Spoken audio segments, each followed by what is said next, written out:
늙어 가족, 친구 신경 쓰지 말고 이기적으로 살아야 하는 이유는 잔혹한 현실 속에 숨어 있습니다. 평생 자식과 형제, 친구를 위해 살았던 사람들의 끝은 병원 비조차 없어 신음하거나 형제의 빚에 휘말려 집을 잃고 친구의 요구에 끌려다니다 노후 자금까지 날려버리는 비극입니다. 결국 남은 건 텅 빈 지갑과 외로운 병실 뿐입니다. 왜 이기적으로 살아야 하는지 끝까지 보시면 잔인한 진실을 알게 될 것입니다. 구독, 좋아요, 알림 설정 꾹 눌러주시고 주변의 소중한 분들에게 많은 공유도 해주세요. 늙어 가족, 친구 신경 쓰지 말고 이기적으로 살아야 하는 첫 번째 이유는 자식에게 이용당하지 않기 때문입니다. 부모라는 이름에 속아 평생을 퍼주며 살다가 늙어서는 자식에게 철저히 착취당하는 비극을 맞는 사람들이 너무 많습니다. 자식 사랑이라는 미명 아래 돈을 빼앗기고 시간을 갈아넣고 몸마저 혹사당하다. 결국 병실에 홀로 누워 울부짖는 부모들의 현실은 잔혹합니다. 자식에게 이용당하지 않으려면 늙어서라도 철저히 이기적이어야 합니다. 경기도 안양에 살던 김영자 씨는 평생 자식만 바라보고 살았습니다. 남편이 일찍 세상을 떠나자 혼자 두 아들을 키우며 자신은 헌 옷을 입고도 아이들 옷은 새 것으로 챙겼습니다. 아들 결혼 자금에 집을 담보로 대출까지 받았고 손주 돌보느라 무릎이 망가져도 참고 버텼습니다. 하지만 그 대가는 너무도 끔찍했습니다. 아들은 부모의 희생을 고마워하기는커녕 생활비가 부족하다며 매달 돈을 요구했습니다. 엄마, 연금 타잖아. 우리 좀 보태줘. 이 말이 그녀의 일상이 되었습니다. 결국 김 씨는 70세가 넘어서도 스스로 병원비를 감당하지 못해 무릎 수술을 미루고 방 안에서 절뚝거리며 살아야 했습니다. 자식에게 모든 걸 바쳤지만 돌아온 것은 이용과 착취뿐이었습니다. 반대로 전라북도 군산에서 살던 박명자 씨는 일찍부터 자식에게 휘둘리지 않겠다는 결심을 했습니다. 그는 젊을 때부터 원칙을 세웠습니다. 내가 너희를 기를 수 있을 때까지만 돕는다. 결혼, 집, 애 키우는 건 각자 알아서 해라. 자식은 처음엔 원망하며 이기적인 엄마라고 불평했지만 박 씨는 흔들리지 않았습니다. 은퇴 후 받은 연금과 저축을 오롯이 자신에게 썼습니다. 치과 치료를 받을 땐 가장 좋은 병원을 선택했고 친구들이 체면 때문에 못하는 해외여행도 마음껏 다녔습니다. 노년이 되자 자식들은 오히려 박 씨를 존경하기 시작했습니다. 엄마는 자기 인생을 지키셨잖아. 우리도 닮아야 해. 결국 그는 이기적이라는 욕을 먹고도 자식에게 이용당하지 않고 당당히 자기 인생을 지켜낸 승자가 되었습니다. 두 사람의 삶은 극명한 대비를 보여줍니다. 한쪽은 자식이라는 이름에 속아 평생을 착취당하며 늙었고 다른 한쪽은 이기적이라는 손가락질을 받더라도 자기 몫을 지켜내며 웃으며 늙었습니다. 자식은 부모의 희생을 당연시합니다. 한 번 돈을 내주면 다음에도 그 다음에도 요구합니다. 돌봐주면 더 돌봐달라고 손을 벌립니다. 부모의 몸과 돈을 다 쓰고 난 뒤엔 냉정하게 등을 돌리는 경우가 허다합니다. 늙어 가족, 친구 신경 쓰지 말고 이기적으로 살아야 하는 이유는 자식에게 이용당하지 않아야 남은 인생을 지킬 수 있기 때문입니다. 자식은 사랑해야 할 대상이지 내 노후를 파괴하는 굴레가 되어서는 안 됩니다. 착한 부모, 헌신적인 부모라는 이름이 무슨 소용이 있습니까? 정작 내 삶은 초라하고 비참하다면 그것이야말로 인생의 실패입니다. 욕을 먹더라도 내 돈은 내 인생에 쓰고 내 시간은 내 행복을 위해 써야 합니다. 그래야 마지막 순간에 나는 누구에게도 이용당하지 않았다. 내 삶은 내 것이었다라고 웃으며 떠날 수 있습니다. 이것이 진짜 지혜로운 노년입니다. 늙어 가족, 친구 신경 쓰지 말고 이기적으로 살아야 하는 두 번째 이유는 원하지 않는 모임에 억지로 끌려가지 않기 때문입니다. 나이가 들수록 모임이라는 이름은 더 이상 즐거움이 아니라 고통이 됩니다. 체면 때문에 억지로 참석해야 하고 빠지면 노인네가 인심이 야박하다는 수군거림이 따라옵니다. 하지만 그 모임 속에서 내 지갑은 텅 비고 내 자존심은 짓밟히며 남은 건 피로와 후회뿐입니다. 이기적으로 살지 못한 노년은 결국 불필요한 모임의 노예가 되고 맙니다. 경기도 안산에서 살던 김순자 씨는 평생 모임에 얽매여 살았습니다. 친척 모임, 동창 모임, 종친회까지 어른이니까라는 이유로 단 한 번도 빠질 수 없었습니다. 모임에 나가면 십시일반이라는 명목으로 돈을 내야 했고 빠지면 욕을 먹었습니다. 70세가 넘어서 연금 생활을 시작했지만 매달 모임 회비와 경조사비로 지갑은 텅텅 비었습니다. 병원에 가고 싶어도 돈이 없어 참고 전기세를 밀려 전등조차 꺼야 하는 날이 많았습니다. 하지만 아이러니하게도 그녀가 그토록 챙겼던 모임. 사람들은 정작 그녀가 아플 땐 단 한 번도 찾아오지 않았습니다. 결국 김순자 씨는 내가 왜 그토록 억지 모임에 끌려다니며 살았을까라는 회한 속에서 노년을 보내야 했습니다. 반대로 부산 해운대에 사는 이정옥 씨는 달랐습니다. 그는 65세가 되던 해 스스로 결단을 내렸습니다. 나를 소모시키는 모임은 이제 가지 않겠다. 친척 모임에도 친구 모임에도 종친회에도 얼굴을 비추지 않았습니다. 처음엔 형제와 친구들이 이기적이다, 인심이 야박하다라며 비난했지만 그는 흔들리지 않았습니다. 대신 그 돈과 시간을 자기 자신을 위해 썼습니다. 여행을 다니며 새로운 사람들을 만나고 독서와 운동으로 건강을 챙겼습니다.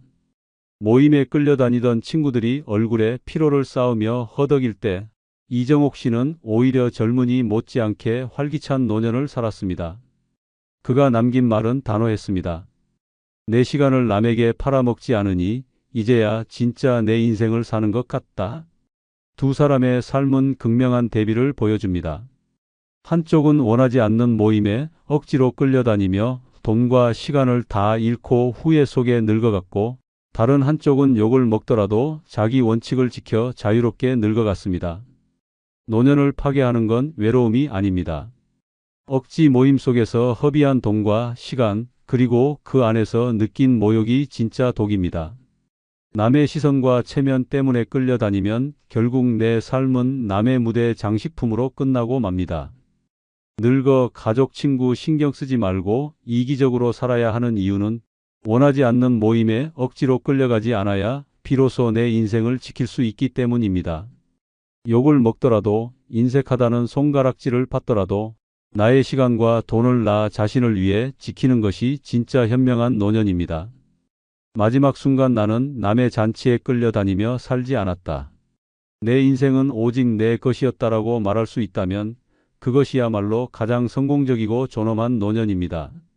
늙어 가족 친구 신경 쓰지 말고 이기적으로 살아야 하는 세 번째 이유는 가족과 친구의 갈등에 휘말리지 않기 때문입니다. 나이가 들면 자연스레 갈등의 한복판에 놓이기 쉽습니다. 형제들끼리의 유산 싸움, 며느리와 딸의 다툼, 오랜 친구 사이의 금전 문제까지 당사자가 아니어도 어른이니까 중재해달라는 말로 얽혀듭니다. 하지만 그 순간부터 내 인생은 타인의 분쟁에 질질 끌려다니는 지옥으로 바뀝니다. 늙어 평온해야 할 시간이 남의 싸움터에 끌려가 피투성이로 망가지는 순간으로 변합니다. 경기도 고양에 살던 최인숙 씨가 바로 그 피해자였습니다. 그녀는 평생 가족은 화합해야 한다는 말을 믿고 살았습니다. 남편이 세상을 떠난 뒤에도 형제들 간의 유산 분쟁을 말리느라 양쪽 눈치를 보았고, 며느리와 딸이 갈등할 때마다 중간에서 애써 화해를 시켰습니다. 하지만 돌아온 것은 감사가 아니라 비난이었습니다. 형제들은 누구 편을 드느냐라며 그녀를 원망했고, 며느리는 시어머니가 딸만 감싼다라며 대놓고 불만을 터뜨렸습니다. 그녀는 어느새 중립을 지킨 어른이 아니라 양쪽 모두에게 미움받는 희생양이 되었습니다. 결국 우울증 약을 손에 쥐고 병원 신세를 져야 했습니다. 평생 가족을 위해 몸을 던졌지만 남은 노년은 갈등의 독에 중독된 쓰라린 인생이었습니다. 반대로 대구에 살던 김경자 씨는 정반대의 길을 걸었습니다. 그는 일찍부터 원칙을 세웠습니다. 남의 싸움에 휘말리지 않는다. 형제들이 유산 문제로 서로 목소리를 높일 때도 그는 단칼에 잘라 말했습니다. 내 앞에서 싸우지 마라. 내 인생에 끌어들이지 마라.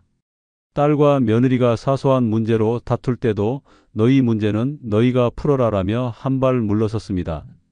처음엔 가족들이 매정하다며 불만을 터뜨렸지만 시간이 지나자 오히려 그 태도가 현명했음을 인정했습니다. 덕분에 김경자 씨는 남의 분쟁에 휘말려 울분을 토하는 대신 자기 시간을 온전히 지켰습니다. 여행을 다니고 친구들과 즐겁게 웃으며 평온한 노년을 누렸습니다. 갈등에 끌려 들어가지 않으니 그의 얼굴에는 늙음보다 여유가 먼저 자리했습니다. 두 사람의 삶은 너무도 잔혹하게 대비됩니다. 한쪽은 가족과 친구의 갈등에 끌려다니며 감정의 쓰레기통이 되어 우울증과 병든 몸만 남겼고, 다른 한쪽은 이기적이라는 욕을 먹더라도 선을 지켜 자기 인생을 지켰습니다. 노년을 파괴하는 것은 외로움이 아니라 남의 다툼 속에 내 인생을 태워 없애는 일입니다. 타인의 분쟁에 휘말리는 순간 나는 더 이상 내 삶의 주인이 아니라 남의 싸움판에 끌려다니는 꼭두각시가 됩니다. 늙어 가족 친구 신경 쓰지 말고 이기적으로 살아야 하는 이유는 가족과 친구의 갈등에 휘말리지 않아야만 내 남은 삶을 지킬 수 있기 때문입니다. 욕을 먹더라도 무심한 사람이라 손가락질을 받더라도 내 인생은 내가 지켜야 합니다. 남의 싸움에 끌려다니며 눈물 흘리느니 이기적이라 욕먹더라도 평온하게 웃는 편이 훨씬 값집니다. 마지막 순간 나는 남의 갈등에 끌려들지 않았다. 내 인생은 오롯이 내 것이었다라고 말할 수 있다면 그것이야말로 가장 성공한 노년입니다. 늙어 가족 친구 신경 쓰지 말고 이기적으로 살아야 하는 네 번째 이유는 형제의 불행이 내 짐으로 변하기 때문입니다. 피 한 방울 섞였다는 이유만으로 평생 떨어져 살던 형제의 불행이 어느 순간 내 어깨를 짓눌러 버립니다. 그들의 빚, 그들의 실패, 그들의 병까지 고스란히 내 짐이 되어 돌아옵니다. 하지만 정작 힘들 때 형제니까 도와야지라며 손을 내밀던 그들은 내가 무너질 땐 뒤돌아서는 잔혹한 타인이 되어버립니다. 경기도 용인에서 살던 한정희 씨는 그런 희생양이었습니다. 오빠가 사업에 실패해 수억 원의 빚을 지자 친척과 가족들은 한 목소리로 말했습니다. 그래도 내가 동생이니까 도와야지. 그는 노후를 위해 모아둔 퇴직금을 꺼내 오빠의 빚 일부를 대신 갚았습니다. 하지만 오빠는 고마움은커녕 더 당당해졌습니다. 너는 연금도 나오잖아. 좀 더 도와줄 수 있잖아. 결국 한 씨는 남은 노후 자금까지 빼앗기고 본인은 병원 비조차 마련하지 못해 무릎 수술을 포기했습니다. 가장 잔혹한 건 정작 자신이 아플 땐 오빠는 코빼기도 보이지 않았다는 사실이었습니다. 형제의 불행은 그의 인생을 송두리째 집어삼켰고 남은 노년은 철저히 파괴되었습니다. 반대로 충북 청주에서 살던 이명숙 씨는 정반대의 태도를 보였습니다. 남동생이 투기 실패로 집을 잃고 누나, 우리 좀 도와줘라며 찾아왔을 때 그는 단호히 말했습니다. 내 노후 자금은 내 목숨줄이다. 내 불행은 내 짐일 뿐 내 짐이 아니다. 가족들은 그를 매정하다 욕했지만 그는 흔들리지 않았습니다. 대신 자신을 위해 모아둔 돈으로 노후를 준비했고 매달 여행을 다니며 여유로운 삶을 누렸습니다.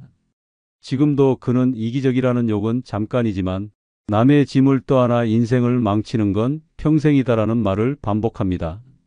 욕을 먹어도 자기 몫을 지킨 선택이 결국 웃는 노년을 만들어낸 것입니다. 두 사람의 삶은 너무도 처절하게 갈립니다.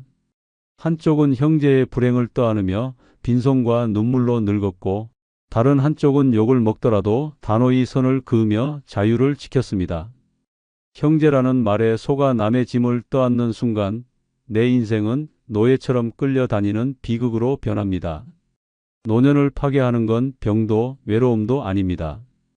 바로 남의 불행이 내 짐으로 변하는 그 잔혹한 순간입니다. 늙어 가족 친구 신경 쓰지 말고 이기적으로 살아야 하는 이유는 형제의 불행이 내 짐으로 변하지 않도록 단호히 선을 그어야만 내 인생을 지킬 수 있기 때문입니다. 착한 누나, 헌신적인 형이라는 이름은 무슨 소용이 있습니까? 정작 내 삶이 폐허가 된다면 그것은 가장 어리석은 선택일 뿐입니다. 욕을 먹더라도, 냉정하다 손가락질 당하더라도 내 짐은 내가 지고 남의 짐은 남에게 돌려줘야 합니다. 마지막 순간 나는 남의 불행에 끌려들지 않았다. 내 인생은 끝까지 내 것이었다라고 말할 수 있어야만 비로소 존엄한 노년이 완성됩니다. 늙어 가족 친구 신경 쓰지 말고 이기적으로 살아야 하는 다섯 번째 이유는 모든 결정이 단순해지기 때문입니다. 노년의 가장 무서운 것은 복잡한 인간관계와 끝없는 타협입니다. 자식 눈치, 형제의 기대, 친구의 부탁까지 매번 고려하다 보면 내 삶의 결정은 산더미 같은 조건 속에서 꼬이고 맙니다. 그러나 이기적으로 살기로 마음먹는 순간 세상은 놀라울 정도로 단순해집니다. 내가 하고 싶은지 하기 싫은지 단 두 가지 선택만 남기면 됩니다. 이 간단한 원칙 하나가 노년의 삶을 지옥에서 천국으로 바꾸는 열쇠가 됩니다. 서울 마포에 살던 박정희 씨는 평생 남을 챙기느라 자기 결정을 미뤘습니다. 아들이 부탁하면 병원 예약도 뒤로 미루고 며느리가 도와달라 하면 자신의 모임도 취소했습니다. 친구가 힘들다며 돈을 빌려달라 하면 거절도 못하고 선뜻 내줬습니다. 그렇게 살다 보니 정작 자신의 노년은 한순간도 자기 뜻대로 살아본 적이 없었습니다. 가고 싶은 여행은 늘 미뤄졌고 배우고 싶던 요가 수업도 나중에라며 포기했습니다. 75세가 되던 해 그는 병원 침대에서 눈물을 흘리며 말했습니다. 나는 내 인생을 한 번도 내 뜻대로 살아본 적이 없어. 매번 남의 결정에 끌려다니다 이렇게 늙어버렸어. 남을 위해 복잡하게 얽힌 결정들 속에서 결국 그는 자기 인생을 잃고 말았습니다. 반대로 대전에서 살아온 이성자 씨는 달랐습니다. 60세가 되던 날 그는 선언했습니다. 앞으로 내 삶의 기준은 단순하다. 하고 싶으면 한다. 싫으면 안 한다. 그 원칙 하나로 그는 노년의 방향을 송두리째 바꿨습니다. 아들이 아이 봐달라고 했을 때도 그는 단호히 말했습니다. 내 시간은 내 거다. 친구가 돈을 빌려달라며 울먹여도 그는 웃으며 잘라냈습니다. 내 돈은 내 노후를 위해 있다. 대신 그는 하고 싶던 그림을 배우고 1년에 몇 번씩 해외여행을 다니며 자신의 시간을 오롯이 즐겼습니다. 남들은 여전히 이기적이다라며 손가락질했지만 정작 그는 하루하루가 단순하고 가볍게 흘러가는 행복을 누렸습니다. 남의 복잡한 부탁과 갈등에 휘말리지 않으니 그의 노년은 언제나 자유로웠습니다. 두 사람의 삶은 극명하게 대비됩니다. 한쪽은 남의 부탁과 요구에 휘둘리며 매번 복잡한 결정을 강요당하다 결국 자기 인생을 잃었고, 다른 한쪽은 이기적이라는 욕을 먹더라도 단순한 원칙 하나로 삶을 지켜내며 웃으며 늙어갔습니다. 노년의 평온을 무너뜨리는 건 외로움이 아니라 수많은 갈등과 조건 속에서 내 결정을 빼앗기는 일입니다. 늙어 가족 친구 신경 쓰지 말고 이기적으로 살아야 하는 이유는 모든 결정이 단순해져야만 내 인생이 온전히 지켜지기 때문입니다. 남이 뭐라 하든 상관없습니다. 하고 싶은지 하기 싫은지 그것만 기준으로 삼으면 됩니다. 그 단순함 속에서 비로소 노년은 자유로워지고 남은 시간은 후회 대신 웃음으로 채워집니다. 마지막 순간 나는 내 뜻대로 살았다. 내 인생은 단순했지만 가장 행복했다라고 말할 수 있다면 그것이야말로 가장 존엄한 노년입니다. 늙어 가족 친구 신경 쓰지 말고 이기적으로 살아야 하는 여섯 번째 이유는 내 실수를 내가 책임지면 끝이기 때문입니다. 인생에서 누구나 실수를 합니다. 그러나 늙어서까지 가족과 친구를 챙기다 보면 내 작은 실수가 단순히 내 잘못으로 끝나지 않고 온갖 구설과 원망, 심지어 평생 씻을 수 없는 짐으로 커집니다. 남을 위해 살면 내 실수가 곱절로 부풀려지고 내가 책임질 필요 없는 짐까지 떠안게 됩니다. 하지만 이기적으로 살면 어떨까요? 내가 내 실수를 감당하고 끝내면 됩니다. 누구에게도 끌려다니지 않고 누구도 내 인생을 심판할 수 없습니다. 경기도 수원에 살던 박영자 씨는 평생 남 챙기느라 자기 삶을 잃었습니다. 퇴직 후 모아둔 돈으로 작은 가게를 열었는데 경험 부족으로 단기간에 실패했습니다. 사실 그 실패는 누구에게도 피해를 주지 않는 그냥 본인만 손해본 사건이었습니다. 그러나 문제는 가족이었습니다. 형제들은 괜히 욕심부려 돈 날렸다며 욕했고 자식은 엄마가 경솔하다며 화를 냈습니다. 결국 그는 실패의 대가로 돈만 잃은 게 아니라 가족의 신뢰와 체면까지 무너져야 했습니다. 내 실수로 끝났어야 할 일이 남의 비난 속에서 평생 주홍글씨가 된 것입니다. 노년에 남은 건 후회와 수치심뿐이었습니다. 반대로 충남 아산에서 살던 최명자 씨는 달랐습니다. 그는 노후에 작은 카페를 차렸다가 역시 운영 미숙으로 문을 닫았습니다. 하지만 그는 전혀 다른 태도를 보였습니다. 내 실수는 내가 책임지고 끝낸다. 누구에게도 미안해하지 않는다. 그는 빚을 조금씩 갚으며 담담히 받아들였고 그 후 다시 여행을 다니며 새로운 취미를 시작했습니다. 가족이 엄마, 괜히 고생했잖아라고 해도 그는 웃으며 말했습니다. 내 인생이니 내가 책임진다. 너희랑은 상관없다. 그 단호함 덕분에 그의 실패는 짐이 아니라 단순한 경험으로 끝났습니다. 누구에게도 휘둘리지 않고 실패조차도 자기 인생의 일부로 삼을 수 있었던 것입니다. 두 사람의 삶은 잔혹하게 갈립니다. 한쪽은 가족과 친구의 시선 속에서 자기 실수를 평생 끌어안고 수치와 원망의 굴레에 묶여 살았습니다. 다른 한쪽은 이기적이라 욕을 먹더라도 자기 실수를 자기 것으로 끝내며 여전히 당당하고 자유로운 노년을 살았습니다. 남의 시선과 평가 속에 살면 작은 실수도 인생을 송두리째 집어삼키지만 이기적으로 살면 내 실수는 그저 내 인생의 한 장면일 뿐입니다. 늙어 가족 친구 신경 쓰지 말고 이기적으로 살아야 하는 이유는 내 실수를 내가 책임지면 거기서 끝낼 수 있기 때문입니다. 남에게 설명하지 않아도 되고 남의 원망을 짊어질 필요도 없습니다. 내 잘못은 내가 감당하고 다시 일어서면 그만입니다. 이것이야말로 노년에 필요한 단순하고 강력한 삶의 태도입니다. 욕을 먹더라도 이기적이라 손가락질 당하더라도 내 인생은 내가 책임지고 내가 끝낸다는 철학만이 평생 자유를 보장합니다. 마지막 순간 내 실수는 내 몫이었고 내 인생은 내 것이었다라고 말할 수 있다면 그것이야말로 가장 존엄하고 성공한 노년입니다. 앞으로 남은 인생은 더 이상 남에게 끌려다니는 삶이 되어서는 안 됩니다. 자식의 요구, 형제의 부탁, 친구의 눈치 따위에 내 시간을 팔아넘기지 말고 오직 나 자신을 위해 써야 합니다. 하고 싶었던 일을 미루지 말고 지금 시작하고 먹고 싶은 음식을 마음껏 즐기며 아프면 가장 좋은 병원에서 당당히 치료받아야 합니다.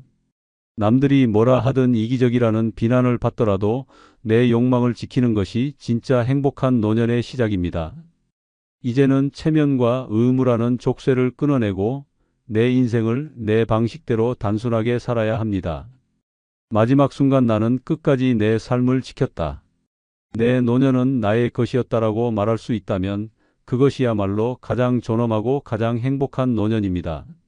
왜 하필 나이 많은 여자를 만나면 안 되냐고요? 대답은 잔혹합니다. 그녀들의 사랑은 달콤한 듯 시작되지만 곧 숨막히는 올가미로 바뀝니다. 고집은 벽보다 단단하고 잔소리는 폭탄처럼 터지며 돈 문제는 끝없는 전쟁으로 번집니다. 젊을 땐 귀엽게 보였던 집착이 나이 들어서는 쇠사슬이 되어 상대의 자유를 박살냅니다.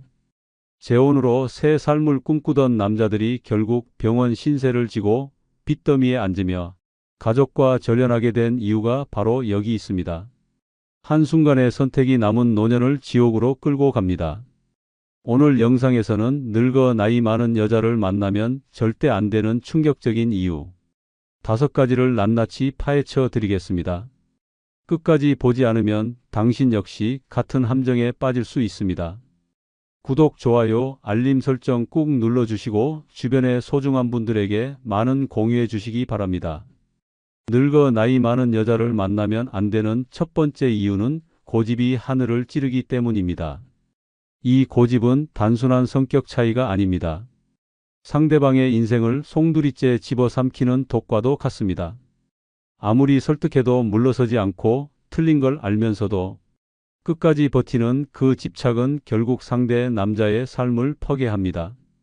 사랑으로 시작한 관계가 갈등과 전쟁으로 뒤바뀌는 가장 큰 원인이 바로 이 끝없는 고집입니다. 서울에 사는 이규석 씨는 부인을 잃고 3년간 혼자 살다가 친구의 소개로 나이 많은 여자를 만나 재혼했습니다. 처음엔 다정했고 배려심 깊었습니다. 이제 외로움 끝났다는 희망이 생겼습니다. 하지만 결혼 3달 만에 상황은 완전히 달라졌습니다. 된장찌개에 간이 짜다며 하루 종일 말을 섞지 않았고 시장에서 반찬 하나 고르는데 의견이 다르면 사람들 앞에서 고래고래 소리를 질렀습니다. 이 씨가 잘 달래보려 했지만 그녀는 삐치면 며칠이고 입을 닫아버렸습니다. 결국 그는 틀렸다고 그럼 내가 나가 라는 말 한마디에 집에서 쫓겨나 찜질방에서 밤을 지새웠습니다. 고집은 단순한 성질이 아니라 흉기가 될 수 있다는 걸 뼈저리게 느낀 순간이었습니다. 부산의 장영철 씨도 같은 함정에 빠졌습니다. 함께 산 여자는 친구 모임에서 심지어 가족 모임에서도 자기 말만 옳다며 고집을 부렸습니다. 장 씨가 반박이라도 하면 나를 무시하냐라며 눈을 부릅뜨고 소리를 질렀습니다. 결국 친구들은 그 자리를 피했고 가족들마저 등을 돌렸습니다. 그는 그녀의 고집 때문에 내 인간관계가 다 무너졌다. 나는 점점 고립됐고 결국 우울증 약까지 먹게 됐다고 털어놨습니다. 한 사람의 끝없는 고집이 또 한 사람의 인생을 송두리째 무너뜨린 비극이었습니다. 이런 고집은 대화로 풀 수 없습니다. 오히려 설득하려 하면 더 강해지고 맞서려 하면 불길처럼 번집니다. 결국 남자는 지쳐 쓰러지고 생활은 갈등의 연속이 됩니다. 집은 편안한 안식처가 아니라 매일 폭발하는 전쟁터로 바뀝니다. 아침마다 눈치 보며 일어나고 저녁마다 긴장 속에서 밥을 먹습니다. 그녀의 한마디에 하루가 무너지고 작은 말실수 하나에 며칠이 지옥으로 변합니다.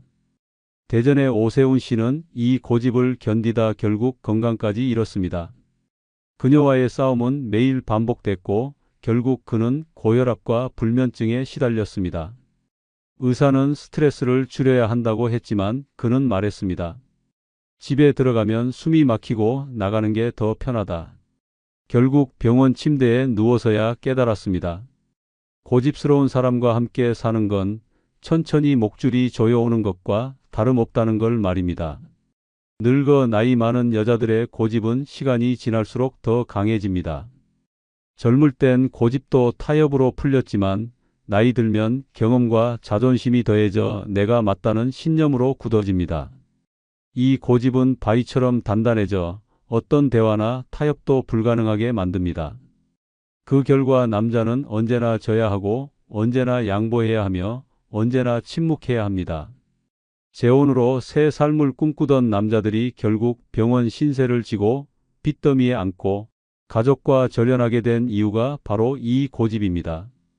이 지독한 고집은 사랑도 파괴하고 존중도 없애며 결국 남자의 영혼까지 갉아먹습니다. 늙어 나이 많은 여자를 만나면 안 되는 이유, 그것은 단순한 성격 문제가 아닙니다. 그들의 고집은 숨통을 조이는 족쇄이고 일상을 지옥으로 끌고 가는 덫입니다. 한번 빠져들면 벗어날 수 없습니다. 그리고 벗어나더라도 이미 남은 건 상처뿐입니다. 이것이 바로 늙어 나이 많은 여자를 만나면 안 되는 가장 치명적인 이유, 고집이 하늘을 찌르기 때문입니다. 늙어 나이 많은 여자를 만나면 안 되는 두 번째 이유는 체력 저하로 함께 활동하기 어렵기 때문입니다. 사랑은 마음만으로 되는 게 아닙니다. 일상은 몸으로 버텨야 하고 부부의 삶은 함께 움직이며 살아가야 합니다. 하지만 나이 많은 여자와의 관계에서 가장 뼈아픈 현실은 바로 체력의 벽입니다. 아무리 마음이 맞아도 몸이 따라주지 않으면 결국 갈등과 불행으로 이어집니다. 경기도 수원에 사는 김도현 씨는 부인을 잃고 재혼을 했습니다. 처음 만난 그녀는 따뜻했고 대화도 잘 통했습니다. 하지만 결혼 2달 만에 문제가 터졌습니다. 김 씨는 여행을 좋아했습니다. 주말마다 가까운 산에 오르거나 바닷가 드라이브를 즐겼습니다. 그러나 새 아내는 1시간만 걸어도 숨이 차다며 주저앉았습니다. 계단 몇 개만 올라도 무릎이 아프다고 투덜거렸습니다. 결국 김 씨는 혼자 산에 오르고 혼자 여행을 다녀야 했습니다. 그는 말했습니다. 함께 하려고 결혼했는데 결국 더 외로워졌습니다. 부산의 장성우 씨도 마찬가지였습니다. 그는 춤추는 것을 즐겼습니다. 동호회 모임에서 라틴 댄스를 추며 활력을 얻곤 했습니다. 그러나 재혼한 아내는 음악 소리만 커도 머리가 아프다고 했습니다. 무대 위에서 파트너가 되어주기는커녕 의자에 앉아 한숨만 쉬었습니다. 장 씨는 결국 무대에서 다른 여성과 춤을 추어야 했고 집에 돌아오면 싸움이 기다리고 있었습니다. 내가 늙었다는 걸 모르는 거냐? 나한테 왜 무리하라고 하냐? 아내의 말에 그는 벙어리처럼 입을 다물 수밖에 없었습니다. 그 순간 느꼈습니다. 함께 즐기지 못하는 삶은 지옥이라는 것을. 더 충격적인 사례도 있습니다. 대전의 박재호 씨는 아내와 함께 해외여행을 계획했습니다. 오랫동안 모아온 돈으로 유럽 일주를 준비했죠. 그러나 출발 당일 아내는 공항에서 쓰러졌습니다. 고혈압과 당뇨가 겹쳐 긴 비행기를 탈 수 없는 몸이었습니다. 결국 여행은 취소됐고 수천만 원의 예약금은 날아갔습니다. 박 씨는 울분을 토했습니다. 내 인생에서 가장 큰 꿈이 산산조각 났습니다. 함께 할 수 없는 몸이라면 왜 나는 결혼을 했던 걸까요? 그 후 그는 집에만 갇힌 채 아내의 약 봉지를 챙기는 삶으로 바뀌었습니다. 체력 저하는 단순히 활동을 못한다는 문제가 아닙니다. 부부의 공감대를 무너뜨립니다. 하나는 하고 싶어도 다른 하나는 못합니다. 하나는 나가고 싶어도 다른 하나는 눕고 싶습니다. 결국 남자는 혼자가 되고 여자는 짐이 됩니다. 이 간극이 쌓이면 원망이 되고 원망은 분노가 됩니다. 전북 군산에 사는 이명훈 씨는 이 간극 때문에 결국 이혼을 택했습니다. 그는 낚시광이었고 새벽마다 바다로 나가는 것이 낙이었습니다. 그러나 아내는 새벽마다 일어나기 힘들다며 함께하지 않았습니다. 나중에는 아예 낚시 갈 거면 나랑 살지 말라고까지 했습니다. 그는 말했습니다. 내 즐거움이 죄가 됐습니다. 같이 못한다는 이유로 내 인생마저 잘못된 게 돼버렸습니다. 결국 그는 짐을 싸고 집을 나왔습니다. 늙어 나이 많은 여자의 체력 저하는 단순한 노화 현상이 아닙니다. 그것은 함께하는 즐거움을 빼앗아갑니다. 손잡고 걷는 산책도 함께 떠나는 여행도 같이 즐기는 취미도 모두 사라집니다. 남는 건 집안의 싸움과 병원 진료표뿐입니다. 처음엔 이해하려 합니다. 하지만 시간이 갈수록 남는 건 답답함과 후회뿐입니다. 사랑은 함께 웃고 함께 움직이는 데서 힘을 얻습니다. 그러나 체력이 무너진 상대와의 삶은 결국 외로운 독방과 같습니다.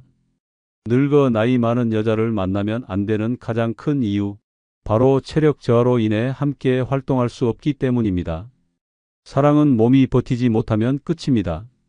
이 잔혹한 진실을 모른 채 발을 들였다가는 당신의 노년이 감옥이 될 수 있습니다.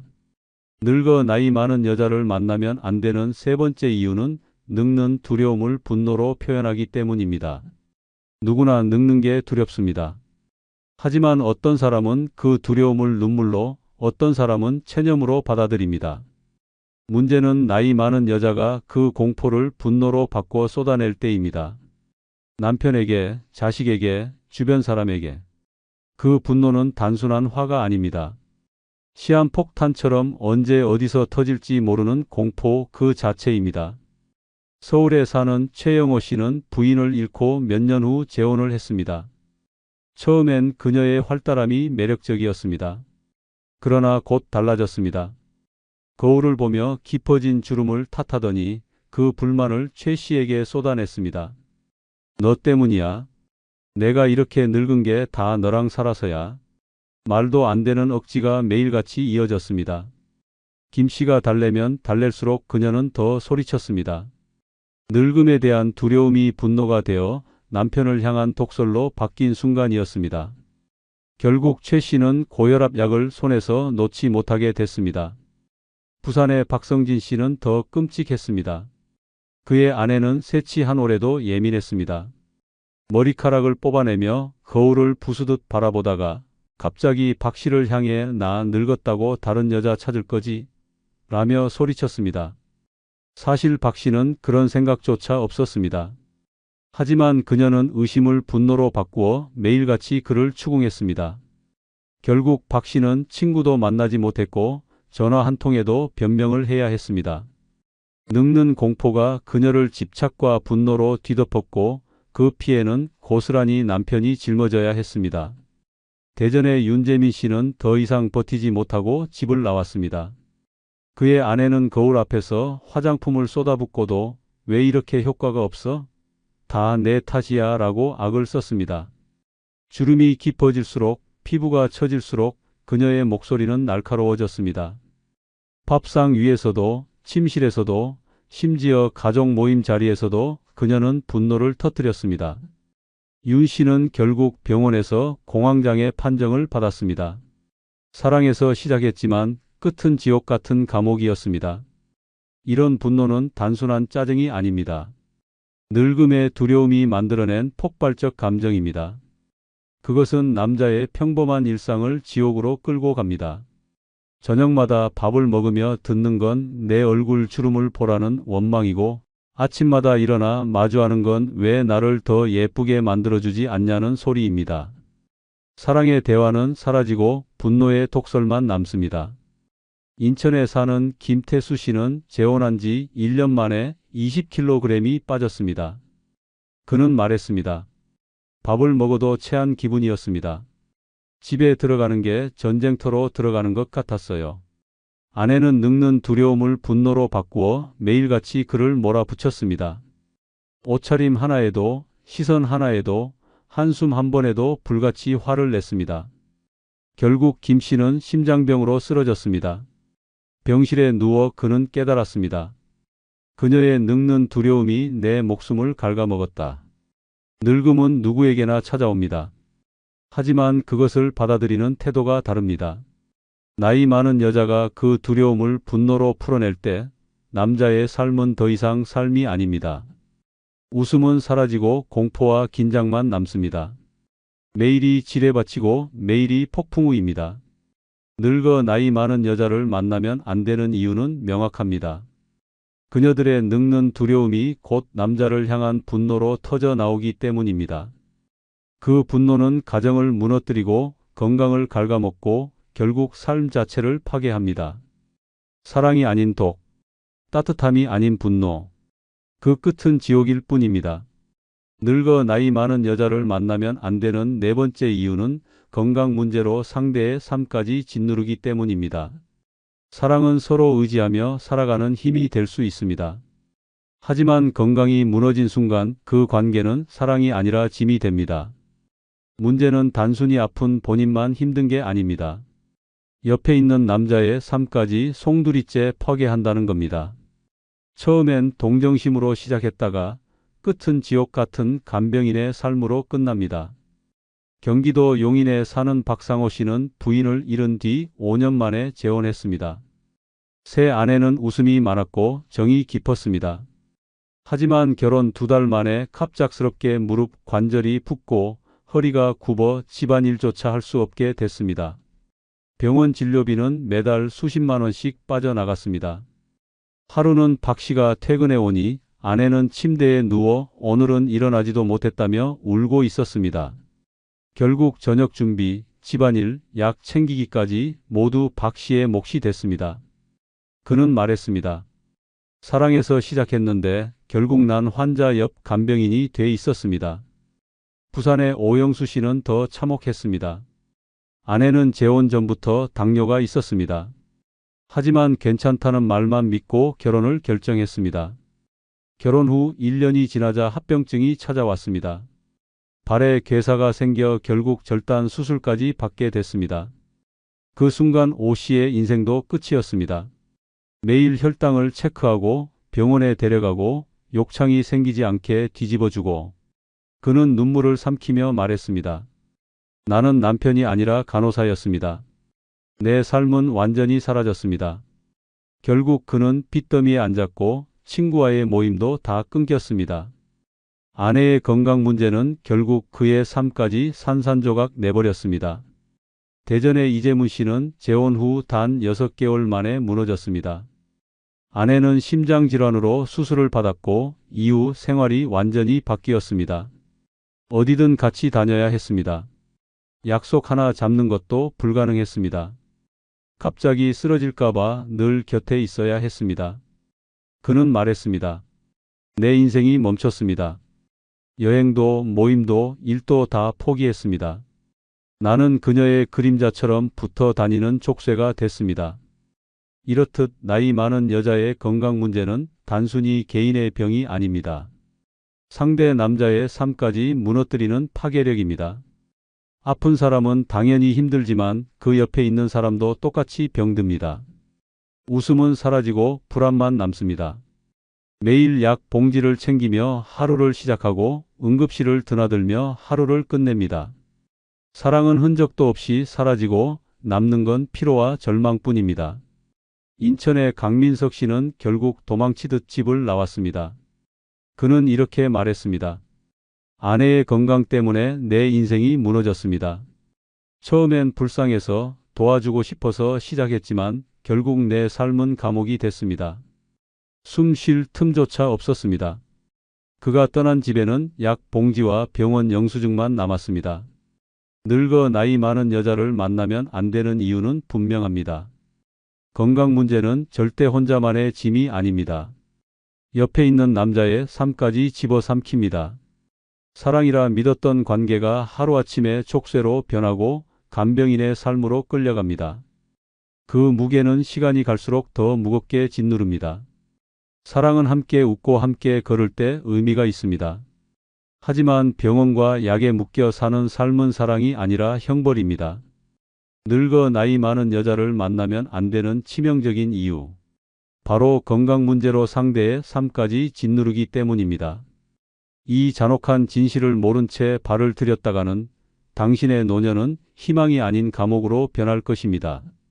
늙어 나이 많은 여자를 만나면 안 되는 5번째 이유는 집안일을 무기로 협박하기 때문입니다. 집안일은 원래 함께 나누는 삶의 일부입니다. 하지만 그녀들은 그것을 사랑의 도구가 아닌 협박의 무기로 바꿔버립니다. 밥 한 끼, 빨래 한 번, 청소 한 번이 칼날이 되어 남자의 목을 겨눕니다. 내가 집안일 다 하는데 너는 뭘 해? 라는 말이 반복되면서 남자는 점점 무력해지고 결국 죄인처럼 살아갑니다. 경기도 안산에 사는 정혜석 씨는 아내를 잃고 몇 년 뒤 재혼했습니다. 처음엔 따뜻했습니다. 밥상을 차려주고 빨래를 개주고 청소도 꼼꼼히 해주었습니다. 그러나 시간이 지나자 집안일이 칼이 되어 돌아왔습니다. 내가 밥 해줬으니 내가 돈 내놔라. 내가 청소했으니 내가 내 말 들어라. 정신은 점점 벙어리가 되어갔습니다. 잘못한 게 없어도 매번 사과해야 했습니다. 밥을 먹으면서도 빨래를 입으면서도 청소된 집에서 숨 쉬면서도 그는 늘 죄인이었습니다. 결국 그는 이렇게 고백했습니다. 집안일은 감사가 아니라 협박이었습니다. 부산의 김종태 씨도 같은 함정에 빠졌습니다. 아내는 늘 내가 없으면 이 집은 하루도 안 굴러간다라고 외쳤습니다. 맞는 말이었지만 그 말은 협박이었습니다. 밥을 안 해주면 굶어야 했고 빨래를 안 해주면 더러운 옷을 입고 나가야 했습니다. 그럴 때마다 아내는 이렇게 말했습니다. 내가 안 하면 내가 하든가. 그러나 김 씨가 직접 하려 하면 내가 하면 더럽다. 내가 해야 한다라며 다시 고개를 들었습니다. 결국 김 씨는 무너졌습니다. 그는 말했습니다. 내가 집의 주인이 아니라 집안일이라는 쇠사슬에 묶인 노예였습니다. 더 충격적인 건 대전의 윤철수 씨 사례입니다. 그는 아내와 살면서 매일같이 집안일 협박에 시달렸습니다. 아내는 조금만 기분이 나빠도 밥을 하지 않았습니다. 냉장고를 열면 빈 반찬통만 있었습니다. 빨래도 돌리지 않아 그는 땀 냄새 나는 셔츠를 입고 출근해야 했습니다. 친구들은 왜 그렇게 사냐고 물었지만 그는 대답하지 못했습니다. 집안일은 단순한 가사 노동이 아니라 그의 자존심과 인간관계를 짓밟는 무기였습니다. 결국 그는 집을 나와 혼자 살게 됐습니다. 밥이 없어도 빨래가 없어도 그 협박에서 벗어난 게 자유였습니다. 이런 협박은 단순히 집안일 문제가 아닙니다. 남자의 자존심을 무너뜨리고 삶을 지옥으로 만듭니다. 남자는 돈을 벌어다 줍니다. 그러나 돌아오는 건 감사가 아니라 협박입니다. 내가 집안일 하니까 내가 고개 숙여라. 이런 관계는 사랑이 아닙니다. 힘의 균형이 깨진 전쟁입니다. 인천의 박영수 씨는 그 전쟁에서 결국 건강을 잃었습니다. 아내는 매일 밥상을 무기로 협박했습니다. 내가 해주는 밥 안 먹을 거면 나가라. 그는 늘 억눌려 살았습니다. 스트레스는 결국 위궤양으로 이어졌습니다. 병원 침대에 누워 그는 깨달았습니다. 내가 사랑한다고 선택한 여자가 결국 내 몸을 갉아먹는 칼이었구나. 늙어 나이 많은 여자들이 집안일을 무기로 삼는 이유는 단순합니다. 자신이 가진 힘이 그것뿐이기 때문입니다.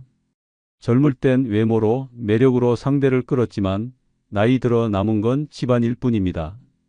그마저도 사랑의 표현이 아니라 상대를 굴복시키는 무기로 사용합니다. 결국 남자는 집이라는 감옥에 갇히고 집안일이라는 족쇄에 묶입니다.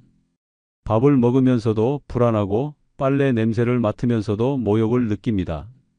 청소된 거실에 앉아 있어도 마음은 더럽혀집니다.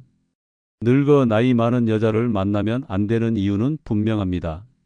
집안일을 사랑으로 나누는 게 아니라 협박의 무기로 쓰기 때문입니다. 그 협박은 남자의 자존심을 찢고 삶을 무너뜨리며 결국 노년을 지옥으로 끌어갑니다. 사랑은 어디에도 없습니다. 남는 건 협박과 절망뿐입니다. 영상이 끝나면 여러분들의 소중한 경험과 의견을 댓글에 적어주시면 다른 누군가에게 큰 도움이 될 것입니다. 야, 왜 요즘 그 친구 안 만나? 아니, 만나도 예전 같지가 않아. 대화가 자꾸 불편해. 그럼 이제 그 관계도 끝난 거네? 결국 친구도 유통기간이 있더라. 우리가 피를 나눈 가족도 갈라지고 평생 함께라 믿었던 친구도 낯선 사람으로 바뀌는 순간이 찾아옵니다. 웃으며 술잔 기울이던 사이가 하루아침에 비수가 되어 돌아오는 경우가 얼마나 많은지 아십니까? 철학자 쇼펜하우어는 친구의 진가를 알기 위해선 불행 속에 던져보라고 했습니다. 위기 앞에서 곁을 지키는 이는 손에 꼽히고 나머지는 당신의 불행을 구경거리로 삼습니다. 또 공자의 말처럼 군자는 의로 사귀고 소인은 이익으로 사귄다는 진실이 노년에 더욱 적나라하게 드러납니다. 결국 친구도 시간이 지나면 가면을 벗습니다. 지금 이 영상을 끝까지 보셔야 하는 이유가 바로 여기에 있습니다. 당신 곁의 사람이 언제 당신의 인생을 무너뜨릴지 모르는 충격적인 진실을 알려드리겠습니다. 구독, 좋아요, 알림 설정 꾹 눌러주시고 주변의 소중한 분들에게 많은 공유 부탁드립니다. 늙어 친구에게도 유통기간이 있는 첫 번째 이유는 돈 없는 친구와는 결국 계산서 앞에서 틀어지기 때문입니다. 평생을 함께한 동무라 믿었던 사이도 지갑 사정이 달라지는 순간 우정은 날카로운 칼날 앞에서 허무하게 잘려나갑니다. 특히 노년에는 밥 한 끼, 술 한 잔, 커피 한 잔이 단순한 비용이 아니라 삶의 무게로 다가오기에 그 갈등은 더욱 치명적입니다. 서울에 사는 장영수 씨는 40년을 함께한 친구와 여전히 모임을 이어갔습니다. 젊은 시절에는 번갈아가며 계산했고 서로 사정이 있으면 자연스럽게 이해해주며 지나갔습니다. 그때는 돈보다 정이 우선이었고 우정은 깨질 수 없는 철벽처럼 보였습니다. 하지만 정년퇴직 후 상황은 달라졌습니다. 친구는 늘 내 형편 알잖아. 내가 좀 부탁해라며 계산대 앞에서 슬그머니 뒤로 물러섰습니다. 몇 번은 웃으며 넘어갔지만 매번 반복되자 마음속 깊은 곳에서 불편함이 피어올랐습니다. 그 불편함은 쌓이고 쌓여 결국 분노로 변했습니다. 어느 날 술자리에서 다른 이들과 함께 모였을 때였습니다. 친구가 농담 섞인 목소리로 말했습니다. 얘는 돈 많으니까 늘 내잖아. 사람들은 웃었지만 장 씨는 웃을 수 없었습니다. 그 말은 농담이 아니라 진심이라는 걸 알았기 때문입니다. 순간 얼굴이 화끈거렸고 그동안 지켜온 자존심은 산산조각 났습니다. 평생을 함께한 친구가 아니라 마치 밥값을 대신 내주는 지갑쯤으로 취급받는 기분이었습니다. 그날 이후 장 씨는 결심했습니다. 더 이상 이런 관계를 끌고 갈 이유가 없다고. 우정이 모욕으로 바뀌는 순간 그 관계는 이미 죽은 것이었습니다. 반대로 부산의 김문호 씨는 정반대의 상황에 놓였습니다. 김 씨는 퇴직 후 생활이 빠듯해졌지만 친구와의 인연만큼은 지키고 싶었습니다. 만날 때마다 밥값과 술값을 친구가 대신 내주었고 처음에는 그 호의가 너무 고마웠습니다. 이게 진짜 우정이지라는 생각에 마음이 따뜻해지기도 했습니다. 하지만 시간이 흐를수록 그 고마움은 독이 되었습니다.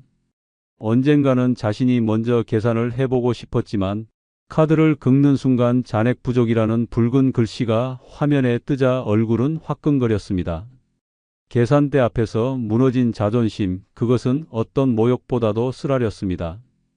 그날 이후 김 씨는 모임이 두려워졌고 결국 친구와의 약속을 피하기 시작했습니다. 친구의 호의가 오히려 스스로를 옭아매는 족쇄가 되어버린 것입니다. 이처럼 돈 없는 친구와의 관계는 두 갈래로 흘러갑니다. 하나는 남의 호의를 당연하게 여기며 끝없이 요구하는 경우이고 또 하나는 상대의 호의가 부담이 되어 스스로 무너져 내리는 경우입니다. 서로 다른 길이지만 결론은 같습니다. 우정은 돈 앞에서 변질되고 결국 파국으로 끝난다는 것입니다. 심리학자들은 인간관계에서 돈이 단순한 숫자가 아니라 힘과 우월감, 책임의 무게를 드러내는 상징이라고 말합니다. 특히 노년에는 생활비, 병원비, 손주 학비 등으로 지출이 늘어나며 누구나 예민해집니다. 그때 밥값 한 번, 술값 한 번이 관계의 균형을 무너뜨리는 도화선이 됩니다. 상대는 농담이라 하지만 듣는 이는 치욕으로 새겨지고 반복될수록 상처는 골마갑니다. 철학자 에릭 프롬은 사랑도 우정도 주고받음이 깨지면 곧 의무로 변한다고 했습니다. 돈 없는 친구와의 관계가 바로 그렇습니다. 고마움이 아니라 부담이 되고 우정이 아니라 의무가 되어버리는 순간 이미 그 관계는 끝난 것입니다. 냉정해야 합니다. 계산대 앞에서 두려움이나 불편함을 느낀다면 그것은 이미 유통기간이 다 된 우정입니다. 계속 끌고 가면 내 삶만 무너지고 내 노후만 피폐해집니다. 돈 없는 친구는 불쌍해서 붙잡는 순간 나를 함께 끌어내리는 족쇄가 됩니다. 노년에 들어서면 더 이상 그런 짐을 짊어질 이유가 없습니다. 우정은 평생 갈 것처럼 보이지만 현실은 그렇지 않습니다. 돈이라는 잔혹한 현실 앞에서는 쉽게 무너집니다. 늙어 돈 없는 친구와의 관계가 파국으로 끝나는 이유는 단순합니다. 결국 계산서 앞에서 진짜 얼굴이 드러나기 때문입니다. 그것이 바로 친구에게도 유통기간이 존재하는 가장 냉혹한 이유입니다. 늙어 친구에게도 유통기간이 있는 두 번째 이유는 나이 들면 성격이 독해져서 작은 말에도 등을 돌리기 때문입니다. 젊었을 땐 농담으로 흘려보내던 말이 노년에는 칼날처럼 가슴을 찌릅니다. 한마디 말이 돌이킬 수 없는 절교로 이어지고 수십 년 쌓아온 인연이 허무하게 무너집니다. 나이를 먹는다는 건 단순히 주름이 늘어나는 게 아닙니다. 마음의 여유가 줄어들고 오히려 더 날카로워지는 것입니다. 대구에 사는 김용철 씨는 30년 지기 친구와 주말마다 바둑을 두며 웃음을 나눴습니다. 하지만 어느 날 사소한 말이 불을 붙였습니다. 요즘 기억력이 좀 떨어진 것 같네라는 농담 섞인 말에 친구의 얼굴이 굳어졌습니다. 평소라면 농담으로 넘겼을 말이었습니다. 그러나 그날 이후 친구는 연락을 받지 않았습니다. 몇 번이나 전화를 걸어도 받지 않았고 결국 관계는 끝났습니다. 김 씨는 말했습니다. 그 한마디가 이렇게 큰 화가 될 줄 몰랐다. 반대로 인천에 사는 최경호 씨는 정반대의 상황을 겪었습니다. 술자리에서 친구가 너 아직도 고집 세네, 예전 그대로야 라고 농담을 던졌습니다. 순간 얼굴이 붉어졌지만 최 씨는 꾹 참았습니다. 다음 날 직접 찾아가 웃으며 말했습니다.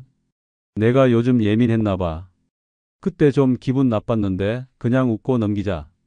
그러자 친구는 오히려 미안하다며 손을 잡았습니다. 결과적으로 우정은 더 단단해졌습니다. 같은 말, 같은 상황이었지만 선택에 따라 끝과 시작이 갈린 것입니다. 이 두 사례는 노년에 왜 성격이 독해지는지 보여줍니다.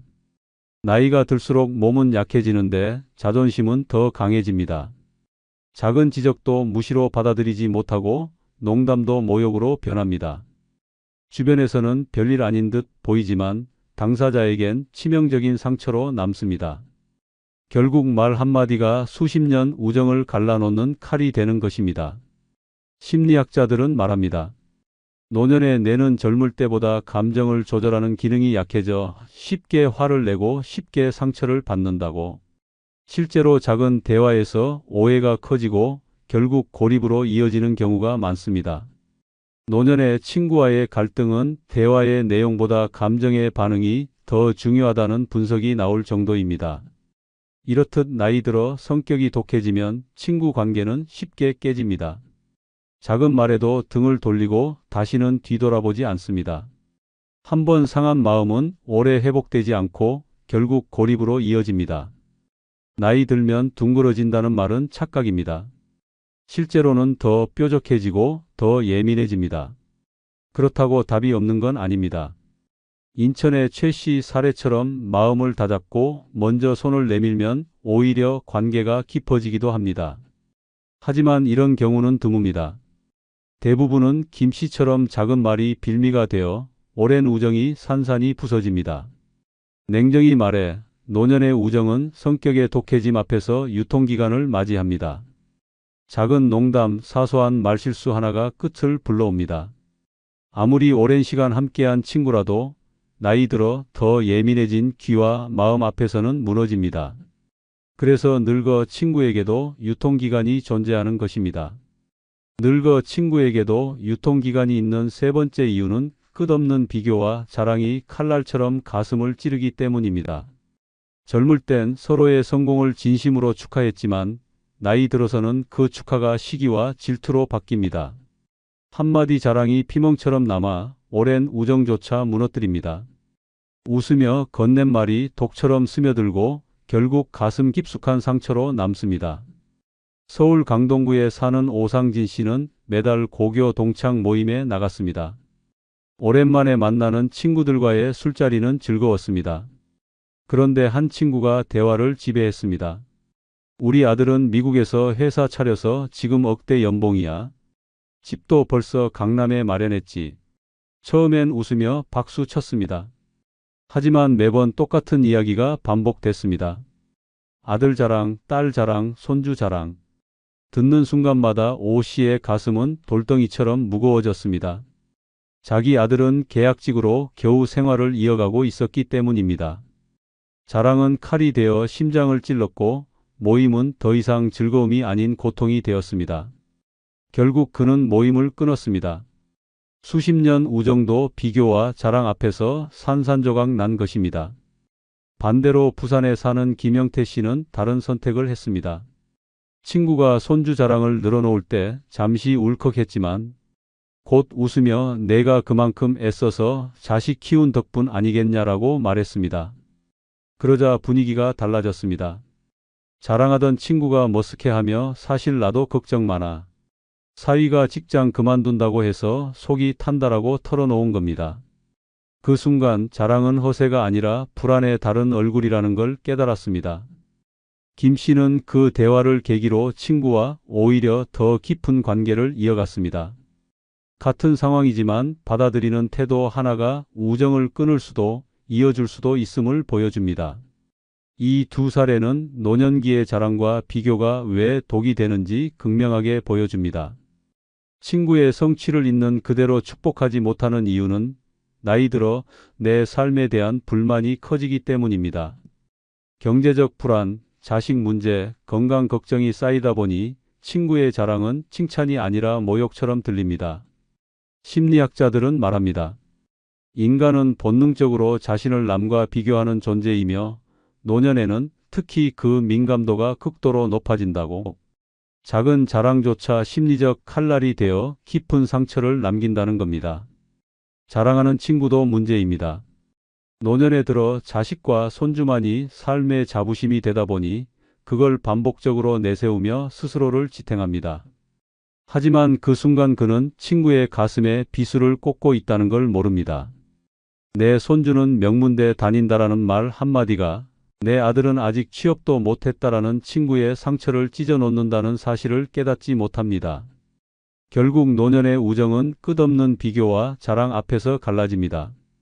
듣는 이는 상처를 삼키다 못해 등을 돌리고 말한 이는 이유도 모른 채 관계를 잃습니다. 웃음 속에 숨어 있던 칼날은 언젠가 반드시 피를 보게 되어 있습니다. 하지만 받아들이는 태도에 따라 다른 길도 열립니다. 부산의 김씨처럼 자랑을 허세가 아닌 불안의 표현으로 받아들일 때 오히려 관계가 더 깊어질 수 있습니다. 그러나 이런 선택은 쉽지 않습니다. 대다수는 서울의 오씨처럼 등을 돌리게 됩니다. 그리고 그것이 현실입니다. 냉정히 말해 노년의 우정은 비교와 자랑이 끼어드는 순간 유통기간을 맞습니다. 웃음처럼 보이던 말이 결국 칼이 되어 가슴을 찌르고 오랜 세월을 함께한 인연조차 한순간에 무너집니다. 그래서 늙어 친구에게도 유통기간이 있는 것입니다. 늙어 친구에게도 유통기간이 있는 네 번째 이유는 만날 때마다 술자리로 이어져 결국 건강을 해치기 때문입니다. 젊을 땐 술잔을 기울이며 웃고 떠드는 시간이 우정의 증거처럼 느껴졌습니다. 하지만 나이 들어서는 그 술이 독이 되고 친구와의 만남은 건강을 갉아먹는 독약이 됩니다. 웃음이 아니라 병원 침대 위의 신음으로 이어집니다. 서울 종로구에 사는 정만수 씨는 은퇴 후 친구들과 매주 모였습니다. 모임은 늘 술자리로 끝났습니다. 이 나이에 무슨 낙이 있냐, 술이 최고의 친구지라며 소주병을 기울였습니다. 처음엔 즐거웠습니다. 젊은 시절 못다한 얘기를 풀어내고 서로의 외로움을 달래주며 위안을 찾았습니다. 그러나 몇 년이 지나자 그의 몸은 달라졌습니다. 잦은 음주로 간 수치가 치솟았고 결국 의사에게 술을 끊지 않으면 생명을 보장할 수 없다는 경고를 받았습니다. 하지만 문제는 친구들이었습니다. 술을 끊으려 해도 모임에 나가면 늘 오늘만 마셔, 죽을 때까지 술 못 먹고 살 거냐라는 말이 돌아왔습니다. 결국 정씨는 건강을 택했고 친구들과의 인연을 끊었습니다. 그렇게 수십 년 우정도 술잔 앞에서 허무하게 끝이 났습니다.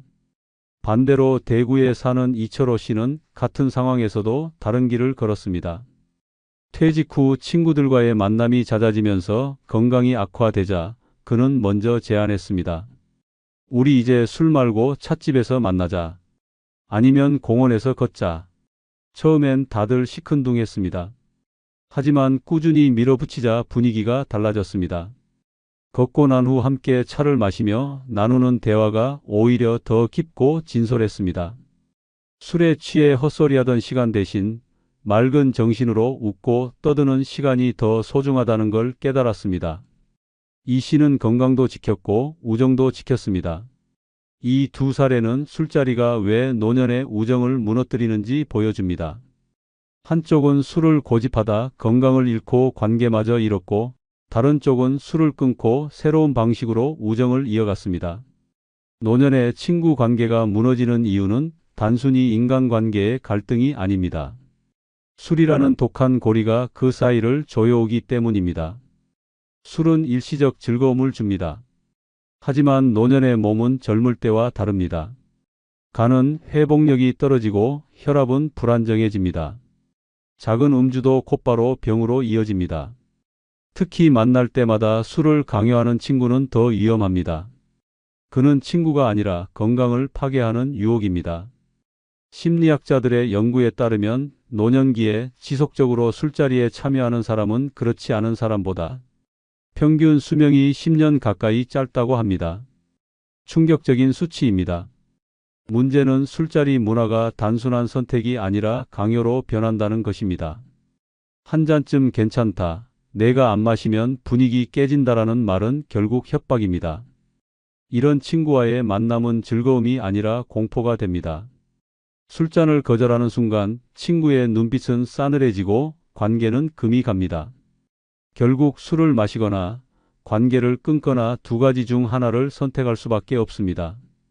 결국 노년의 우정은 술이라는 독에 의해 무너집니다.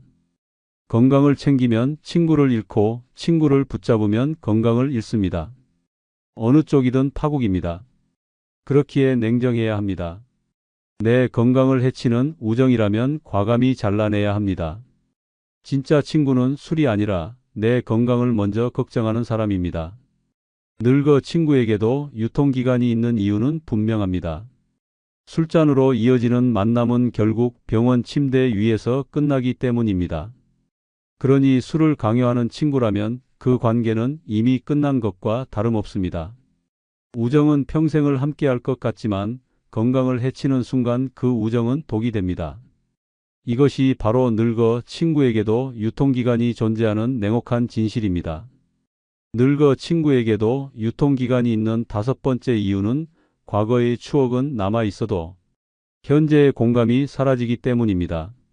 젊었을 때 함께 울고 웃었던 기억이 아무리 선명해도 지금의 삶이 전혀 다르면 대화는 곧 벽이 됩니다.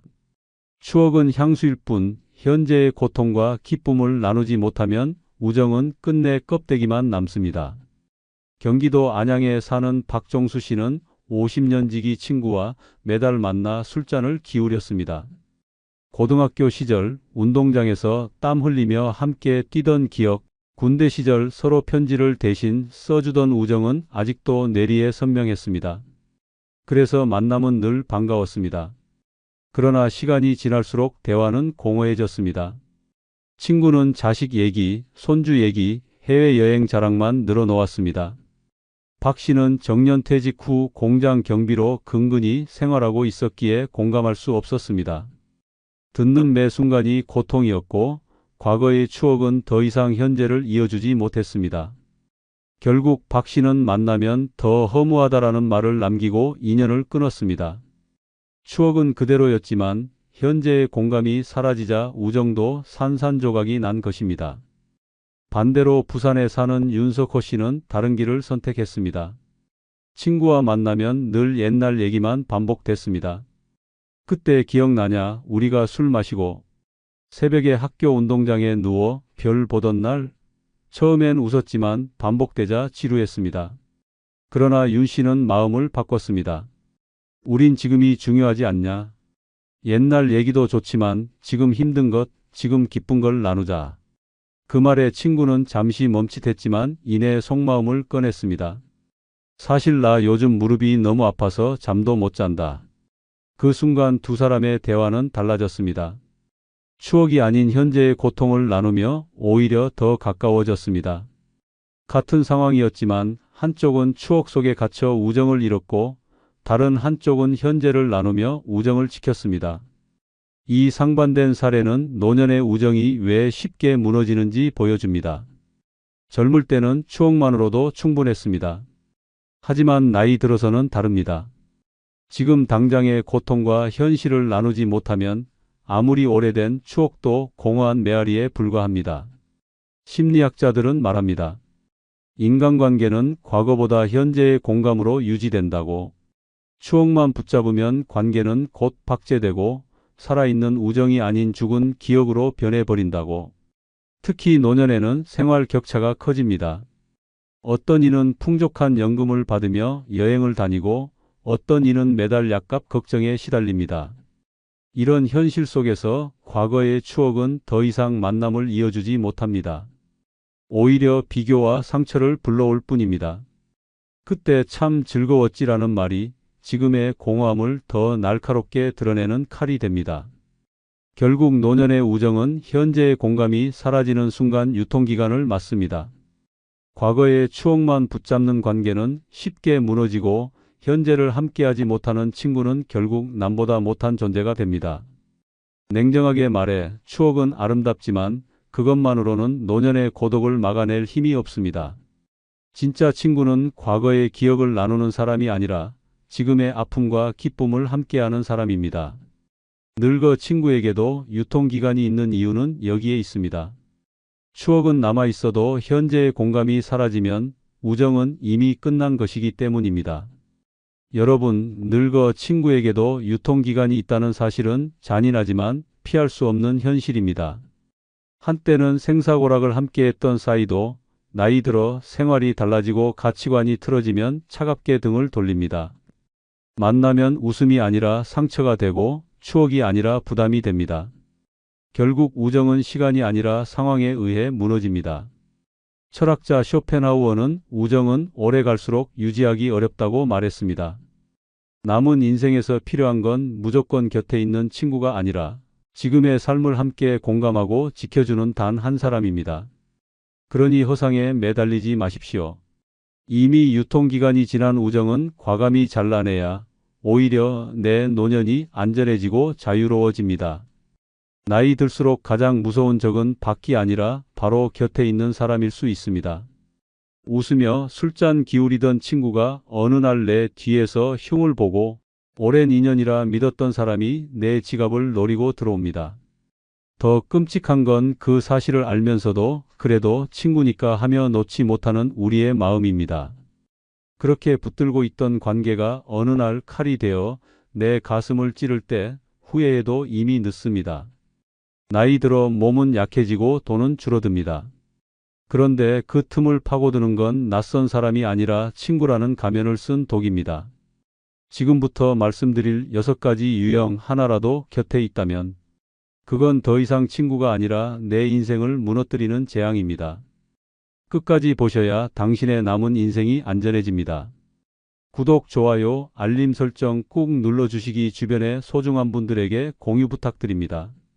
첫 번째, 나이 들수록 절대 친구로 지내면 안 되는 사람은 고마움을 모르는 사람입니다. 인천에 사는 박은자 씨는 30년 넘게 알고 지낸 친구에게 늘 마음을 내주었습니다. 장례식 때 손발을 다해 도와주고 돈이 급하다고 하면 모아둔 적금을 깨서 빌려주기도 했습니다. 그런데 정작 박은자 씨가 남편을 잃고 홀로 병원에 입원했을 때 그 친구는 단 한 번도 찾아오지 않았습니다. 전화 한 통 괜찮아? 라는 말조차 없었습니다. 빌려준 돈을 돌려받기는커녕 오히려 시간이 지나자 내가 도와준 건 당연한 거 아니냐라는 뻔뻔한 말을 들었을 때 박은자 씨는 비로소 깨달았습니다. 그 사람은 친구가 아니라 자신의 호의를 빨아먹는 기생충이었다는 것을요. 고마움을 모르는 사람의 공통점은 남의 선의를 당연하게 여기고 감사의 표현은커녕 더 큰 욕으로 되갚는다는 것입니다. 밥을 사주면 이 집은 별로네라 하고 도와주면 그 정도로는 부족하다라며 불평합니다. 이런 사람에게 오래 마음을 쓰다 보면 결국 내 삶은 무너지고 남은 노년은 불행으로 얼룩지게 됩니다. 실제로 하버드 대학교 심리학과 연구에 따르면 인간관계에서 감사 표현이 부족한 관계는 스트레스 호르몬 수치를 높여 건강을 위협하고 장기적으로 우울증과 사회적 고립을 심화시킨다고 밝혔습니다. 즉, 고마움을 모르는 사람 곁에 있는 것만으로도 내 몸과 마음은 서서히 병들어 간다는 것입니다. 나이가 들면 몸은 약해지고 돈은 줄어듭니다. 그런데도 이런 사람에게 기대고 있으면 내 노후는 송두리째 흔들립니다. 무서운 점은 이들이 교묘하게 죄책감을 자극한다는 겁니다. 친구인데 그 정도도 못 해주냐? 라는 말에 흔들리고 내가 도와줬으니 또 당연히 해줄 거라 생각했다는 말에 분노하면서도 결국 끌려다니게 됩니다. 이 순간 관계는 친구가 아니라 노예와 주인의 관계로 변질됩니다. 고마움을 모르는 사람은 결코 바뀌지 않습니다. 오늘 미안하다는 말조차 못하는 사람이 내일 갑자기 따뜻한 마음을 보여줄 리 없습니다. 결국 더 큰 상처를 안겨주고 더 많은 것을 빼앗아 갑니다. 나이 들어서 중요한 건 수십 명의 친구가 아닙니다. 내 마음을 소중히 여기는 단 한 사람, 고마움을 아는 한 사람만 있으면 충분합니다. 박은자 씨는 끝내 그 친구와 인연을 끊었습니다. 그리고 이렇게 말했습니다. 내가 30년 동안 바보였더라. 고마움을 모르는 사람은 애초에 친구가 아니었다. 이 고백은 우리 모두에게 경고를 줍니다. 지금 내 곁에 있는 사람이 고마움을 모른다면 그 관계는 절대 지켜야 할 우정이 아닙니다. 반드시 끊어내야 할 올가미입니다. 나이 들수록 고마움을 모르는 사람과는 절대 친구로 지내지 마십시오. 그것은 선택이 아니라 남은 인생을 지켜내기 위한 최소한의 생존 수칙입니다. 두 번째, 나이 들수록 절대 친구로 지내면 안 되는 사람은 나를 이용해 자기 이득만 챙기는 사람입니다. 대전에 사는 윤영자 씨는 평생을 함께한 친구에게 속아 인생이 송두리째 무너졌습니다. 수십 년을 알고 지낸 사이라 믿음 하나로 돈을 빌려줬습니다.